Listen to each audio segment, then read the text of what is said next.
Assalamualaikum warahmatullahi wabarakatuh. Perkenalkan, kami dari kelompok 5 investasi kelas A. Di sini kami akan menjelaskan mengenai analisis perusahaan dan laporan keuangan di PT Indofood. Nah, anggota kelompok 5 antara lain ada saya sendiri yaitu Desta Saputra, lalu ada Dini Khairunisa, kemudian ada Ahmad Yusuf, ada Tiffany Audrey, ada Din Manarul Alim, dan ada Regina Joanna Sinaga. Selanjutnya, untuk penjelasan materi mengenai analisis perusahaan dan keuangan PT Indofood akan dijelaskan oleh Tiffany. Terima kasih atas kesempatannya. Di sini saya akan menjelaskan mengenai gambaran umum dari analisis perusahaan. Adapun perusahaan yang dianalisis adalah PT Indofood.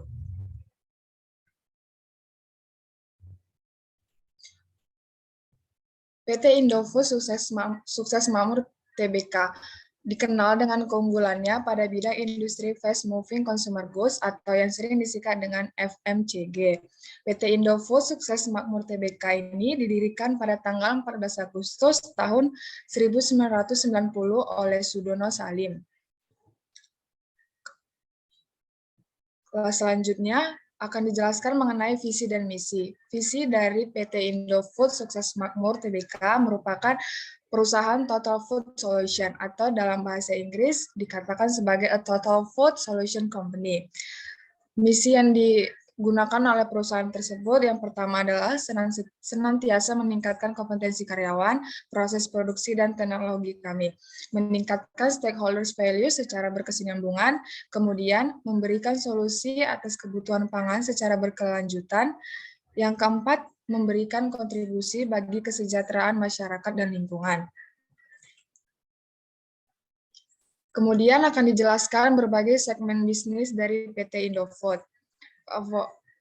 Segmen bisnis PT Indofood terdiri dari industri, perdagangan, pertanian, peternakan, pengelolaan air, penelitian, dan investasi dan holding. Adapun penjelasannya yang pertama yaitu perusahaan memproduksi berbagai jenis makanan dan minuman, lalu mengakuisisi PT Supermi Indonesia dan PT Sarimi Aslijaya. Selanjutnya, kegiatan usaha perseroan menurut anggaran dasar bergerak dalam beberapa bidang. Lalu, produk unggulan adalah mie instan bernama Indomie. Kemudian, 80% saham perusahaan yang bergerak di bidang perkebunan. Dan terakhir yaitu produk Indofood terkenal dan sangat digemari oleh seluruh masyarakat Indonesia dan dunia. Berikut adalah struktur bisnis dari PT Indofood. PT Indofood terbagi ke dalam 4 segmen bisnis. Yang pertama adalah Bogasari Group, kemudian ada Consumer Branded Product Groups atau yang disebut dengan grup produk konsumen bermerek.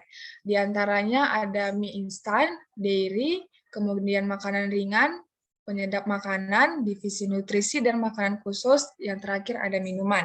Kemudian segmen bisnis yang ketiga yaitu Agribusiness Group atau grup agribisnis yang terdiri dari divisi perkebunan dan divisi minyak dan lemak nabati. Dan yang terakhir adalah distribusi group atau grup distribusi. Nah, di sini merupakan beberapa merek dagang yang dijual oleh PT Indofood. Banyak yang bersebar dalam masyarakat, diantaranya adalah Indomie, Supermie, Sarimi, Sarimi Gelas, kemudian Popmie, Indomilk, Promina, GoFit, Bimoli, Ichiocha, dan banyak lainnya. Nah, ini merupakan beberapa merek dagang dari beberapa divisi yang telah dijelaskan sebelumnya. Dari segmen bisnis produk konsumen bermerek, bisa kita lihat ada Indomie, ada Kitela, Citato, dan makanan lainnya. Kemudian dari segmen bisnis Bogasari, terdapat bahan pangan seperti kunci biru, segitiga biru, cakra kembar, dan lainnya. Kemudian dari segmen bisnis agribisnis, terdapat berbagai bahan pangan seperti Bimoli, Happy, dan Palmia, dan lainnya.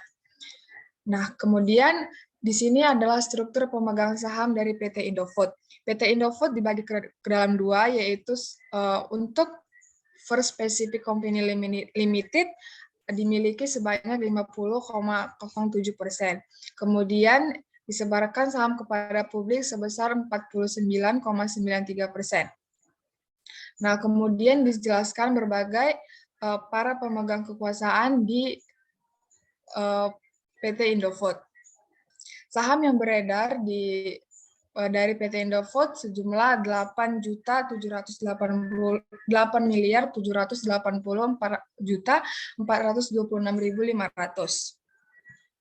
Kemudian ini merupakan struktur manajemen dari PT Indofood yang terdiri yang pertama adalah Dewan Komisaris, ada Bapak Manuel, Bapak Beni, Bapak Christopher, kemudian Bapak Joseph, Bapak John William, Bapak Utomo, Bapak Hans, dan kemudian terakhir adalah Bapak Bambang Permadi.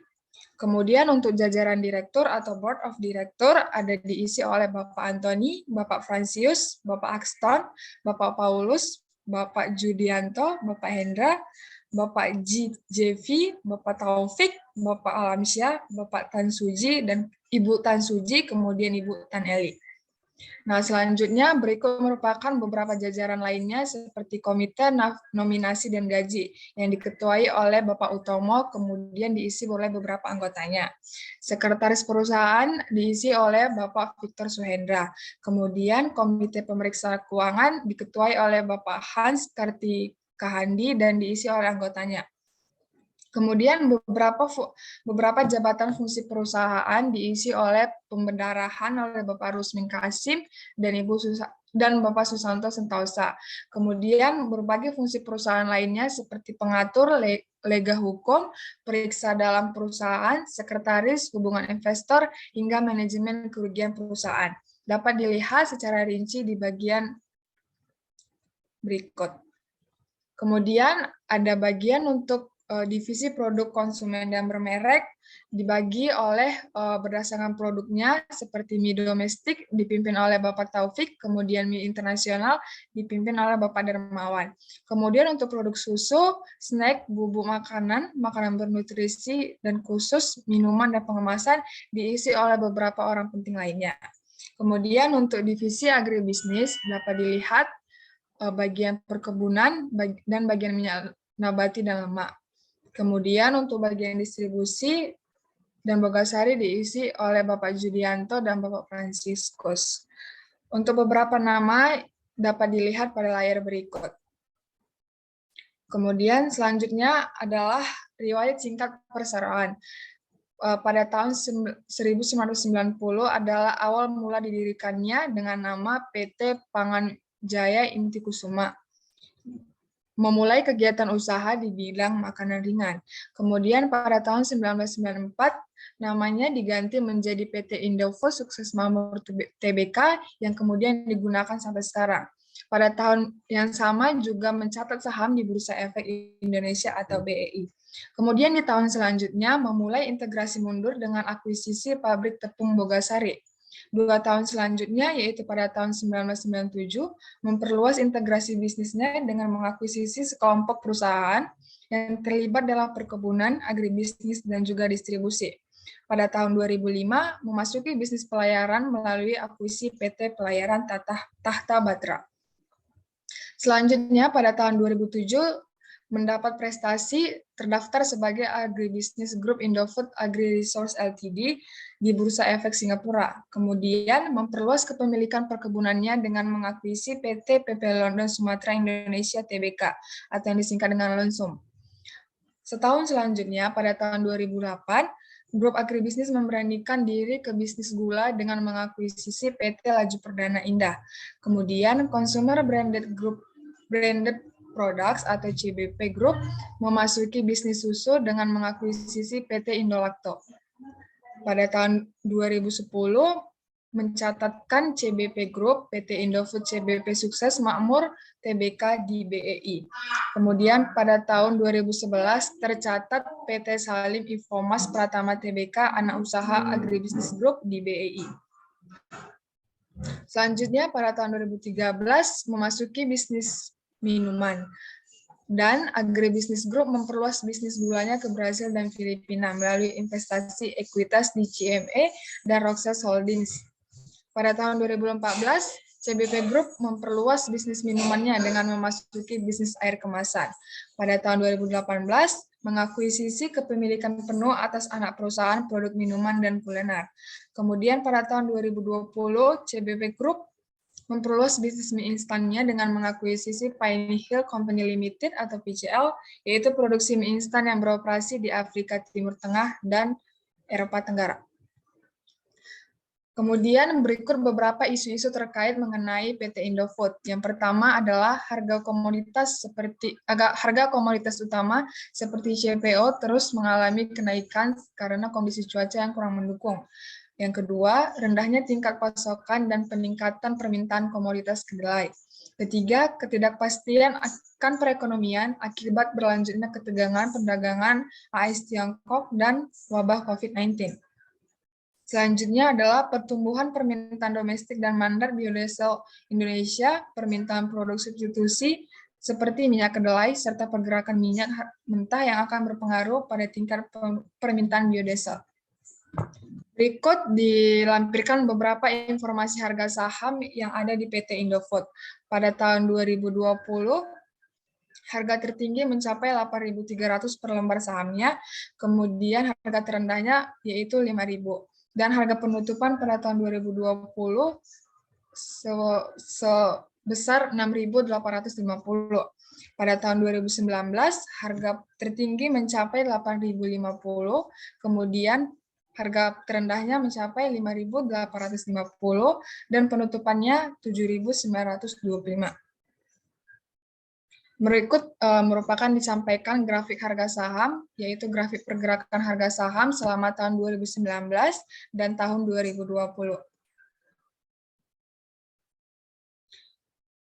Alur bisnis dari PT Indofood berupa yang pertama yaitu procurement, yaitu proses bisnis yang berkaitan dalam pengadaan barang dan kebutuhan lainnya. Yang kedua yaitu in-out inventory, yaitu merupakan proses usaha yang melakukan pengolahan bahan mentah menjadi produk siap gunakan. Dan yang ketiga yaitu proses produksi, pembuatan bahan baku sebagai akibatnya barang jadi dan mampu dijual kepada konsumen. Yang keempat, penjualan serta pemasaran. Yang kelima ada administrasi dan awam. Yang keenam ada akuntansi dan keuangan. Sekarang kita masuk ke dalam analisis perusahaan yang dimulai dengan analisis fundamental. Analisis fundamental diikuti dengan menggunakan rasio keuangan dengan menghitung dari ROA, ROE, DER, DAR, CR, dan QR. Yang pertama adalah ROA pada tahun 2019 dengan menggunakan perhitungan dengan rumus berikut dihasilkan ROA 2019 atau return on asset sebesar 0,0613. Pada tahun 2020 dihasilkan ROA 0,0536.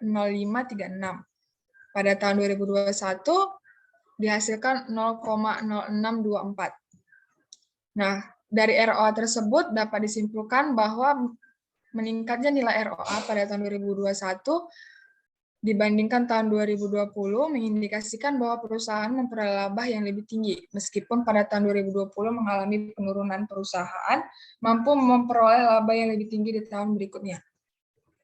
Nah, kemudian akan dihitung return on equity pada tahun 2019, 2020, dan 2021. Pada tahun 2019 diperoleh nilai 0,1089, pada tahun 2020 0,1105, dan pada 2021 0,1293. Meningkatnya nilai ROE atau return on equity pada tahun 2021 dibandingkan tahun 2020 dan 2019 mengindikasikan bahwa perusahaan mampu memperoleh laba yang lebih tinggi. Nilai ROE yang meningkat dari tahun ke tahun menunjukkan bahwa perusahaan selalu memperoleh laba secara meningkat.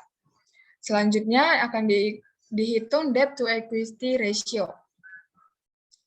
Pada tahun 2019 diperoleh nilai DER yaitu 0,7747, kemudian pada 2020 1,0614, dan pada tahun 2021 1,0703. Meningkatnya nilai DER pada tahun 2021 dibanding tahun 2020 dan 2019 mengindikasikan bahwa utang perusahaan meningkat setiap tahunnya. Dalam artian semakin tinggi jumlah biaya operasional perusahaan yang berasal dari akun liabilitas. Meskipun begitu, peningkatan yang terjadi masih dalam angka yang terkendali. Kemudian akan dihitung rasio selanjutnya yaitu debt to asset ratio atau DAR. Pada tahun 2019 setelah perhitungan diperoleh DAR sebesar 0,4365, kemudian pada tahun 2020 0,5148 dan pada tahun 2021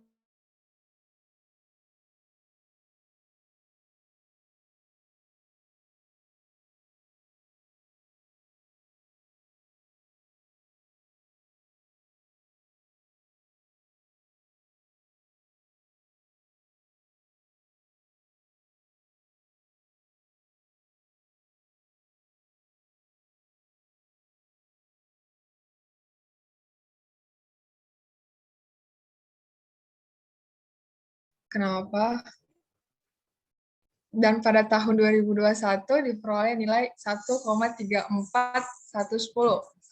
Nilai CR perusahaan pada tahun 2021 yaitu 1,34110 mengindikasikan bahwa perusahaan memiliki kinerja keuangan yang baik. Meskipun sempat mengalami penurunan dibanding 2020, perusahaan masih cukup mampu dalam mempertahankan posisi keuangannya. Nilai CR yang lebih besar dari 1 menunjukkan bahwa aset lancar perusahaan mampu menjamin liabilitas jangka pendeknya. Selanjutnya akan dihitung quick ratio pada tahun 2019, 2020, dan juga 2021. Setelah melakukan perhitungan, dapat diperoleh nilai QR pada 2019 yaitu 0,8296, kemudian pada tahun 2020 0,9139, pada tahun 2021 0,9848. Nilai QR perusahaan pada tahun 2021 mengalami peningkatan dibandingkan tahun-tahun sebelumnya. Meskipun begitu, nilai QR yaitu QR lebih kecil dari 1 mengindikasikan bahwa perusahaan tidak memiliki aset lancar yang cukup untuk menjamin utang jangka pendeknya. Selanjutnya akan dihitung nilai saham terhadap harga pasar. Nilai saham terhadap harga pasar dapat diperoleh melalui perhitungan EPS, PIR, dan kemudian PBV. Yang pertama adalah earning per share pada tahun 2019, begitu juga akan dihitung pada tahun 2020 dan juga 2021. Nah, setelah perhitungan diperoleh pada tahun 2019, EPS bernilai 672,2599. Kemudian pada tahun 2020 diperoleh nilai EPS yaitu 996,77 dan pada tahun 2021 diperoleh 1.275,9727. Nilai EPS perusahaan pada tahun 2021 yaitu 1.275,9727 mengalami peningkatan dibandingkan tahun-tahun sebelumnya. Nilai tersebut mempresentasikan dividen per lembar saham. Meningkatnya nilai EPS sejalan dengan meningkatnya pendapatan perusahaan setiap tahun, sehingga harga saham di pasar juga mengalami peningkatan. Nah, kemudian diperoleh kesimpulan pada tahun 2021, para investor akan mendapatkan nilai dividen yang lebih tinggi dibandingkan nilai tahun sebelumnya. Kemudian akan dihitung price earning ratio, yaitu PER, pada tahun 2019, 2020, dan juga 2021. Setelah perhitungan diperoleh PER pada tahun 2019, yaitu 11,7885, kemudian pada 2020 6,8721 dan pada tahun 2021 4,9570. Nilai PER perusahaan pada tahun 2021 mengalami penurunan dibandingkan tahun-tahun sebelumnya. Penurunan tersebut mengindikasikan bahwa kinerja per lembar perusahaan semakin baik dalam memperoleh keuntungan. Namun penurunan ini juga mengindikasikan bahwa pertumbuhan perusahaan semakin menurun setiap tahunnya. Nah, yang terakhir yaitu adalah price to book value pada tahun 2019, 2020, dan juga 2021. Nah, pada tahun 2019 diperoleh nilai PBV-nya yaitu 1,2837, pada tahun 2020 0,76, dan pada tahun 2021 senilai 0,641. Nilai PBV perusahaan pada tahun 2021 mengalami penurunan dibandingkan tahun-tahun sebelumnya. Nilai PBV yang lebih kecil dari 1 menunjukkan bahwa harga saham perusahaan pada tahun 2021 lebih murah, sehingga banyak menarik para investor untuk membeli. Hal ini berarti kinerja per lembar saham semakin baik dalam menghasilkan laba.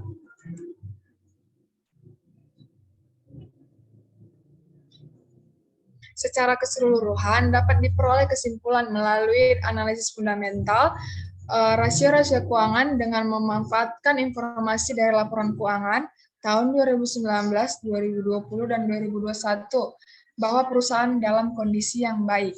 Beberapa kelemahan yang muncul adalah perusahaan memiliki jumlah aset dan modal yang berasal dari liabilitas cukup banyak. Selain itu, diprediksikan bahwa pertumbuhan perusahaan cenderung menurun.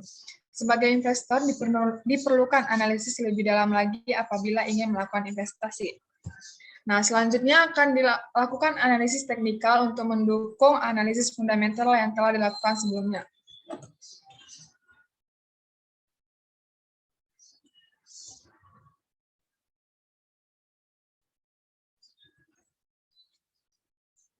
Analisis teknikal pada dasarnya akan menggunakan harga saham yang terjadi. Harga saham pada tanggal 13 April 2022. Pada tanggal 13 April 2022, harga saham Indofood Sukses Makmur Tbk pada dibuka dengan nilai 6.150 dengan profit sebesar 0,81%. Harga tertinggi dan terendah masing-masingnya memiliki nilai 6.200 dan 6.075. Pada analisis teknikal ini, kami membandingkan dengan perusahaan saingan dari industri yang sama, yaitu FMCG. Kami membandingkan dengan perusahaan PT Mayora Indah Tbk.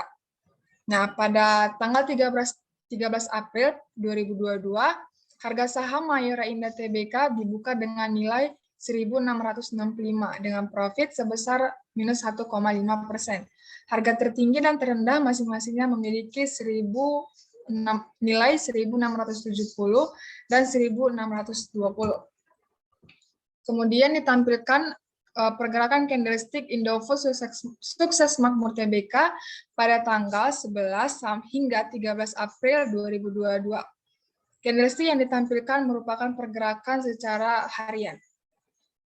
Selanjutnya, dengan candlestick yang sama akan ditampilkan pergerakan dalam 3 hari secara 5 menit. Nah, kemudian akan ditampilkan kesimpulan berupa grafik dan diperoleh nilai-nilai sebagai berikut. Pada hari pertama, yaitu hari tanggal 11 April, diperoleh nilai pembukaan yaitu 6.125. Kemudian harga tertinggi mencapai 6.150 dan harga terendah mencapai 6.025. Harga penutupan pada tanggal 11 ditutup oleh harga 6.075. Kemudian pada hari kedua, yaitu tanggal 12 April 2022, nilai pembukaan dibuka dengan nilai 6.075. Kemudian harga penutupan mencapai nilai 6.150. Harga tertinggi pada hari itu mencapai 6.125 dan harga terendahnya sebesar 6.000. Dan hari yang terakhir yaitu pada tanggal 13 April 2022 dibuka dengan nilai harga saham yaitu 6.150 dan ditutup dengan nilai 6.200. Nah, harga tertingginya mencapai 6.200 dan harga terendahnya mencapai 6.075. Berikut ditampilkan candlestick dari perusahaan tandingan yaitu Mayora Indah Tbk pada tanggal yang sama yaitu 11 hingga 13 April 2022 per harian. Kemudian akan ditampilkan pergerakan harga saham dengan selang waktu yaitu 5 menit.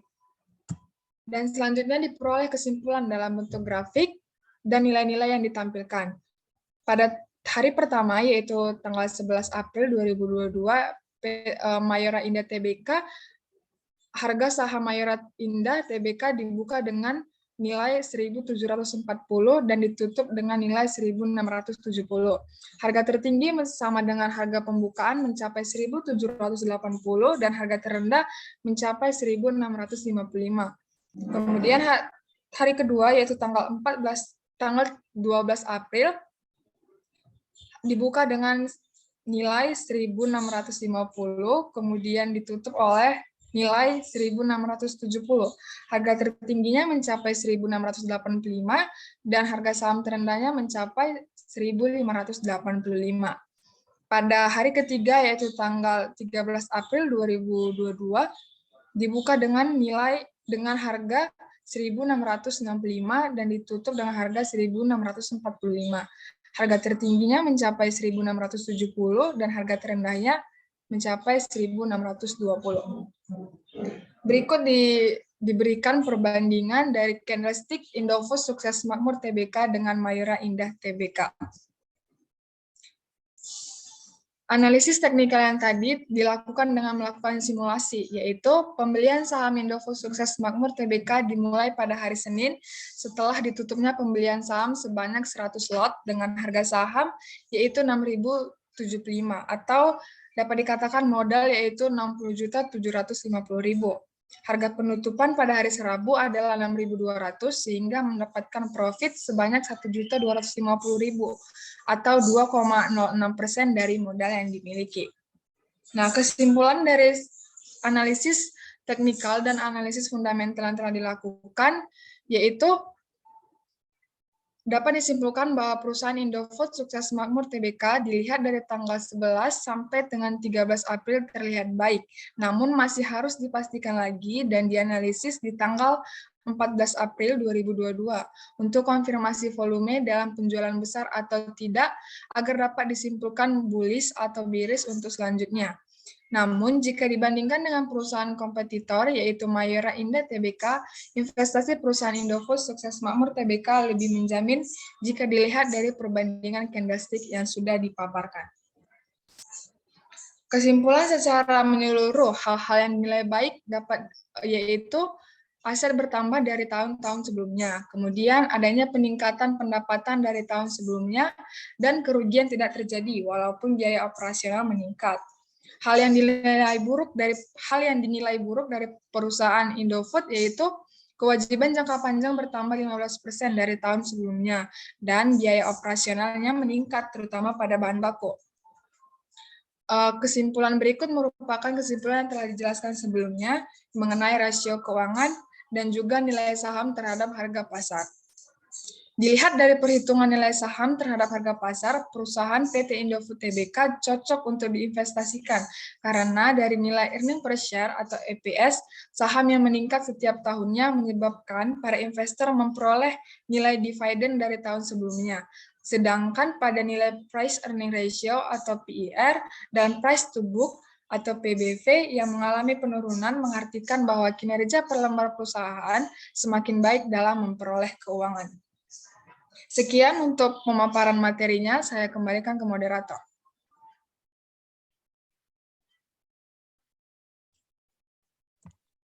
Baik, terima kasih kepada Tiffany.